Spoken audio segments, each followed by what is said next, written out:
নমস্কার বন্ধুরা, ঘরে বাইরে লন্ডনে একটি নতুন ব্লগে আপনাদের সকলকে অনেক অনেক স্বাগতম। আশা করি আপনারা সকলে খুব খুব ভালো আছেন। আজ একটা বিশেষ দিন, আজ আমাদের ম্যারেজ অ্যানিভার্সারি, তাই ভাবলাম সকাল সকাল লন্ডন বেরিয়ে পড়ি। বাচ্চাদের স্কুল ছিল, তাও তাদের স্কুলকে ছুটি করে নিলাম ফোন করে স্কুলে, আর সকাল সকাল সকালে মিলে বেরিয়ে পড়লাম। আপনাদের সামনে একটা মজার প্রশ্ন রাখছি। আচ্ছা, যদি আমরা ম্যারেজ অ্যানিভার্সারির দিন জিওগ্রাফি দিয়ে কম্বাইন করি তাহলে একটু উইয়ার্ড শুনতে লাগে, তাই না? হ্যাঁ, আজকে আমরা সকলে মিলে চললাম গ্রিনউইচ মিন টাইম দেখতে। ছোটবেলায় পড়া লঙ্গিটিউড ল্যাটিটিউডের লঙ্গিটিউড পোর্শনে আমরা একটা ডিটেল ডিসক্রিপশন এখানে দেখতে পেয়ে যাব। চলছি আমরা গ্রিনউইচ পার্কে। ক্যানারি ওয়ার্ফে আমাদেরকে যেতে হবে গ্রিনউইচ পার্কে। এখানে আমরা এখন ক্যানারি ওয়ার্ফে, চারিদিকে অফিস পাড়া। এদেশের অফিস পাড়া বলতে ক্যানারি ওয়ার্ফ একটা বিখ্যাত নাম হিসেবে উঠে আসে। আমরা সকলেই যারা চাকরির জীবনের সঙ্গে যুক্ত ছিলাম, কোনো না কোনো সময় এরকম জায়গায় কাজ করার স্বপ্ন নিশ্চয়ই দেখেছি। যত পায়োনিয়ার অফিসেস গুলো আছে সকলেরই কিছু না কিছু ব্রাঞ্চেস এখানে আপনারা দেখতে পাবেন। JP Morgan, HDFC, KPMG. এখানে বিল্ডিং এর মধ্যে দেখুন রয়টারের নিউজ ডিসপ্লে হচ্ছে।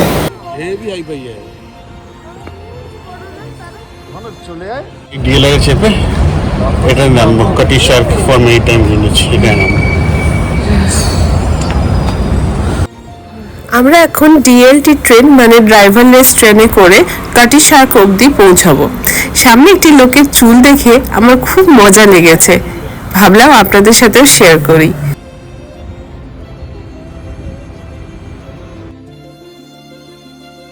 আমাদের ট্রেন ঢুকছে, আমরা ট্রেনে এবার উঠে নিয়ে নিজের নিজের জায়গা নিয়ে নেব। এবার ক্যানারি ওয়ার্ফ ছেড়ে আমরা চললাম কাটি শার্কের দিকে।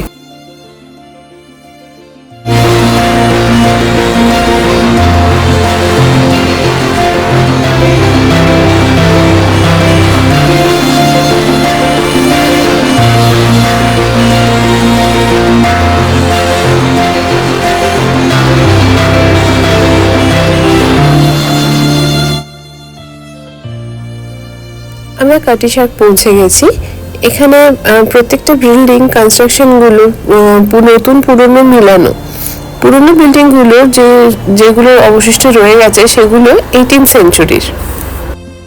কাটি শার্ক জায়গাটি এই শিপটির জন্য দেওয়া হয়েছে। এই শিপটি হচ্ছে 18th সেঞ্চুরির সব থেকে ফাস্টেস্ট মুভিং শিপ।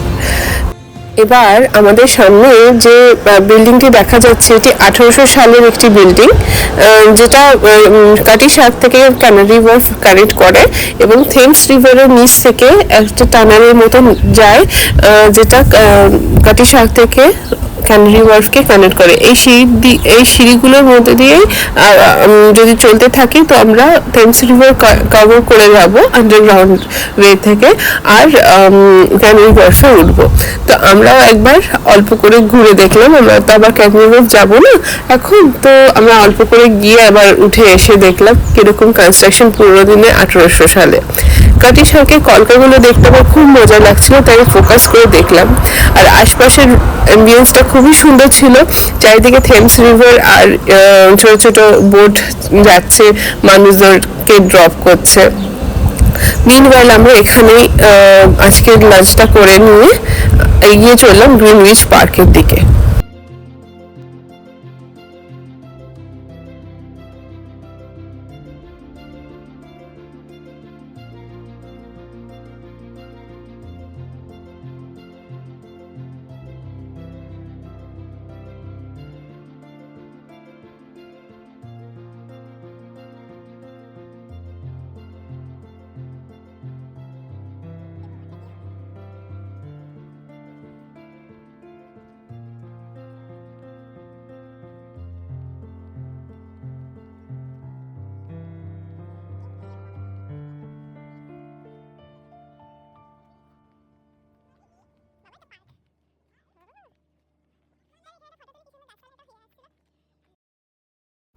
এখানে আমরা পৌঁছে গেছি গ্রিনউইচ পার্কে। চারিদিকে সবুজ ঘাস এবং গাছপালায় ভরা, আমাদের দেখে মন ভরে গেছিল। সবুজ দেখে কার না ভালো লাগে, বাচ্চারাও ছুটে বেড়াচ্ছিল চারিদিকে।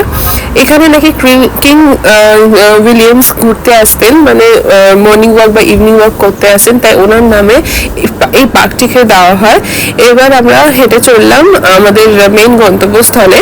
লঙ্গিটিউড 0 ডিগ্রি 1800 সালে ব্রিটিশরা এখানে ডিফাইন করেছিল, সেটাই আমরা আজকে উইটনেস করতে চলছি।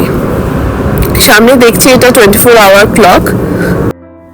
যা বুঝলাম এখানে এসে, যে নাবিকেরা যখন সমুদ্র করে বাণিজ্য করতে যেতেন, তখন সমুদ্রের মধ্যে কোন সময় এখন কোন দেশ তো সেভাবে ডিফাইন ছিল না একটা সময়।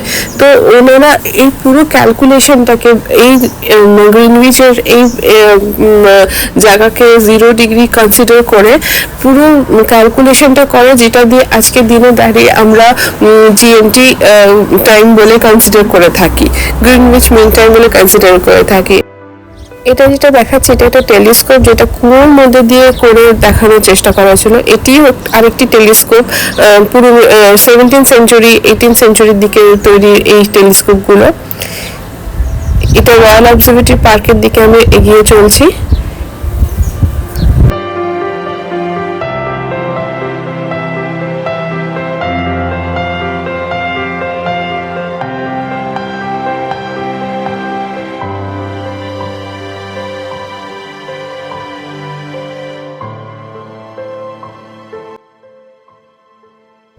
হ্যাঁ বন্ধুরা, এবার আমরা পৌঁছে গেছি at 0 ডিগ্রি লঙ্গিটিউড। একসময় নাবিকেদের কঠোর পরিশ্রম এবং ম্যাথমেটিক্যাল ব্রেন, ম্যাথমেটিক্যাল ক্যালকুলেশনের দ্বারা আজকে আমরা সারা বিশ্ব যে টাইম, যে সময়ের বেসিসে চলছি, এই গ্রিনউইচ টাইম থেকে আমরা কিন্তু এই পুরো ক্যালকুলেশনটা তৈরি হয়েছিল। এখানেই কিন্তু সেই নাবিকেরা এসে নিজেদের ক্যালকুলেশন দিয়ে প্রত্যেকটা সময়ে প্রত্যেকটা দেশের সময়কে ডিফাইন করেছিল। কিছুক্ষণের জন্য মানুষের পরিশ্রম, মানুষের dedication towards society, contribution towards society দেখে আমরা সত্যি অবাক হয়ে গেছি এবং খুব ভালো লাগছিল।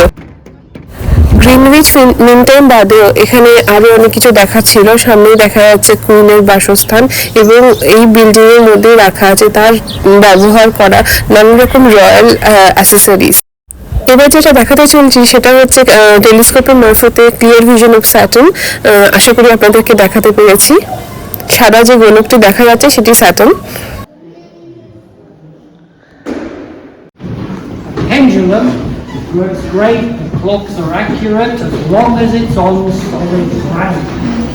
Take it to sea, the motion of the ship will make the pendulum swing all over the place.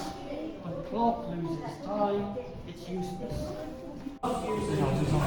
এখানে গাইড মহাশয় এটা এক্সপ্লেন করার চেষ্টা করছেন যে মূল্যবান জিনিস নিয়ে যখন সমুদ্রপথে নাবিকেরা আসতেন, তখন কত রকমের বিপদ, কত রকমের পথভ্রষ্টের শিকার হতেন। তার জন্য তারা নানা রকমের ঘড়ির ইভলিউশন, মানে বলতে গেলে ঘড়ির নানা রকমের ঘড়ি বানিয়ে, সেই নানা রকমের কম্পাস বানিয়ে সেই প্রবলেমগুলো সলভ করার চেষ্টা করেছেন। তার বেসিসে কত রকমের বই লিখে গেছেন। এই সব কিছুরই এখানে প্রদর্শন করা আছে।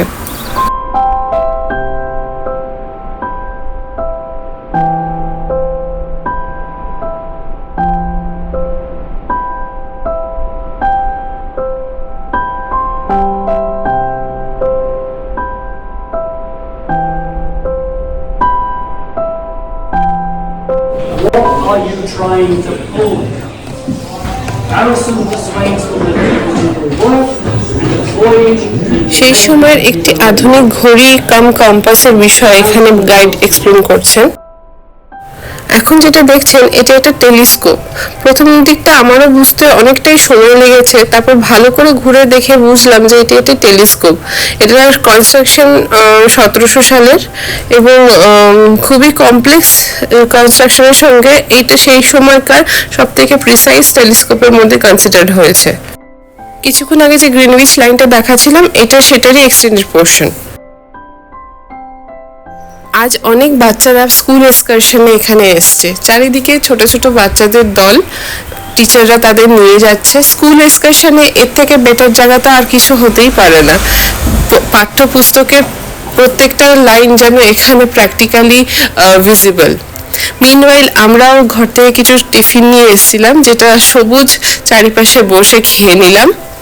আর এখানে চলে এসেছি আমরা গ্রিনউইচ পার্কের মার্কেটে।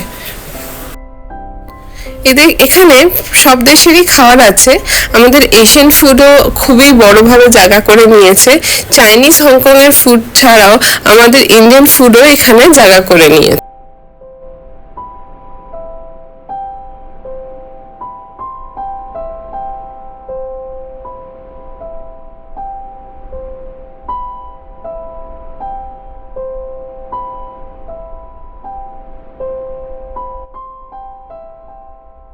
মার্কেটে এসেছি, কিছু কিনবো না, আজ আবার অ্যানিভার্সারিও আছে, তাই একটা ছোট্ট কানের দুল কিনে ফেললাম।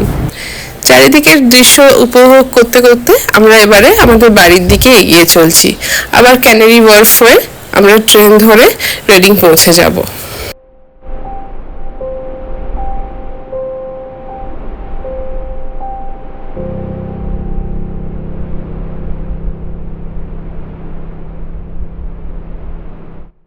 বিকেল হয়ে গেছিল, তাই আজকের দিনটা শেষ করলাম এক কাপ কফির সাথে। আপনাদের যদি আমাদের ব্লগ ভালো লাগে, প্লিজ একটা লাইক করবেন, কিছু জানার থাকলে কমেন্ট করবেন। আবার আপনাদের সাথে দেখা হবে একটি নতুন ব্লগে। ততক্ষণের জন্য বাই বাই। আজ ছেড়ে যাচ্ছি আপনাদের জন্য আজকে সাজনের তলার কিছু ক্লিপস।